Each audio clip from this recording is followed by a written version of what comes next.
Okay, we got Des Linden here in Boston. They have just announced that starting next year, Bank of America is going to be the presenting partner of this race. And you were saying it's just kind of weird. It's always been John Hancock. Like, as long as I've been alive, I think pretty much your entire life as well. So, do you have any thoughts on this announcement? Yeah, it's certainly a change, but I think you can feel the energy in the room. There's an excitement about it, and anytime someone gets a really important historic brand, they want to elevate it and do more and watch it grow and thrive. So I think the energy coming into running will be really cool. And obviously Bank of America has a partnership with Chicago, so they know what these events are like, and I would imagine it's going to be a bigger, brighter future. Yeah. I did want to talk to you, though, because you're coming off a good race at the New York City Half Marathon, and I know the last couple of Bostons you've run haven't gone the way you wanted. Like, how are you feeling 3 weeks out from race day, especially after that result in New York? Yeah, good. I mean, I think I'm excited that went really well, just for momentum and confidence. That was a good day. I think, to be honest, if I had done a tune-up race for New York, I think it would have gone really well as well. But when you do the marathon and you don't do any build-up races, you just get the one crack at it. So I think all the fitness was really great heading into New York, and we're just kind of rolling forward with that momentum as well. So the field in Boston is going to be insane. So I think even a really good day might not place-wise really look that exciting, but I think I'm in a good spot to capitalize on my fitness, and it'll be exciting to see what that is. Yeah. Do you think there's anything different in this build-up compared to the previous ones? Yeah, the big change was cutting back mileage significantly. I think we got to the end of New York, and I was talking to Walt, and he's like, well, what was your volume like? You know, because that's kind of on me to manage. And I was running 120-mile weeks for a good stretch in there, and he was like, you don't need to do that anymore. Like, we've maximized that part of what you can gain from doing that type of volume, and now it's almost more negative. So running about 95 to 105 this time, which is crazy different for me, and I think I'm seeing it in the workouts where they're going well. I'm going quicker, and it's just a matter of believing that I can get to 30, 35K and still have legs and grit to run it in. Is that the lowest you've ever done for a build-up? Yes, by far. So it's definitely a thing where I'm trusting in him, and I get the kind of physiology behind it and the training benefits of it. But I think the sessions are so much more intense and intentional that they're going better, and it's not surprising at all. But I'm like, I just have so much more energy, and I can really attack these, and it all makes sense. But race day, it's going to be a little bit of really believing in it. So, what's the previous lowest you've done?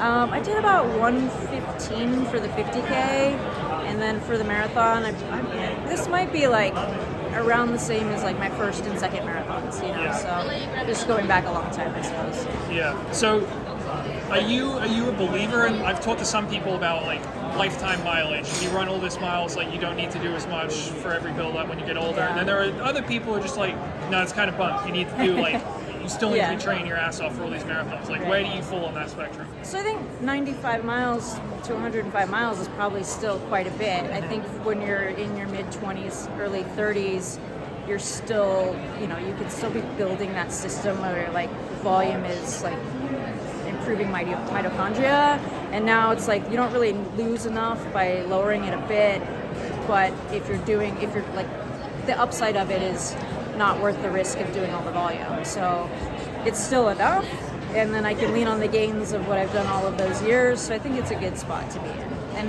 And lifetime mileage is those gains, Yeah. And for a long time, you were known as this very consistent marathoner. You rarely had a bad race. Yeah.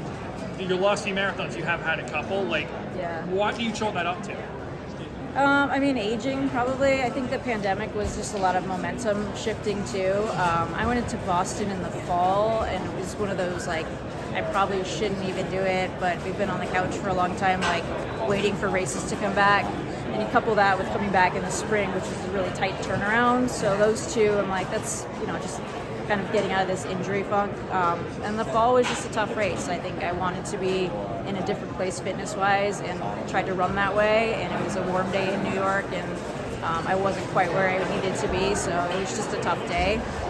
But we'll see what's next. Maybe I've just gotten, at a point where I'm not able to run that fast anymore, and we're going to find out. 'Cause I'm still going to keep pushing the envelope and see where the edge of my fitness is. Yeah. You think this is going to be a lost Boston, or will you run more?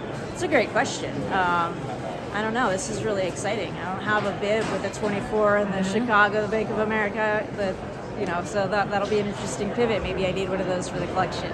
But whether it's with the elite pack or the masses, to be determined. Yeah. And when you come in town for events like this, do you still go out and run the course, or do you just not need the familiarity with that? I mix it up. I ran on the river a few times, and then I did the course yesterday for a long run. So yeah. And I got to ask you about Kipchoge. This is his Boston debut. So we know what it means as runners, but like for the general public, what would you say like having Kipchoge in this race means? Yeah, I mean, I think it's for the Boston area. Like this is like playing football with Tom Brady. This is like watching him win his,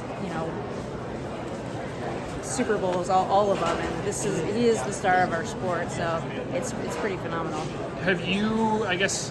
How much do you watch his races, or have you had any personal interaction with him before? No personal interaction. I've watched a few of the races. I think the sub-2 attempts were really exciting and intriguing. And I think he's an interesting mind, right? Like, I think he has a different mindset that is fascinating to pros and the masses alike. Yeah. All right, Des, well, thank you for the time, and good luck in Boston. Excited to see what you can do 3 weeks from today. Appreciate it.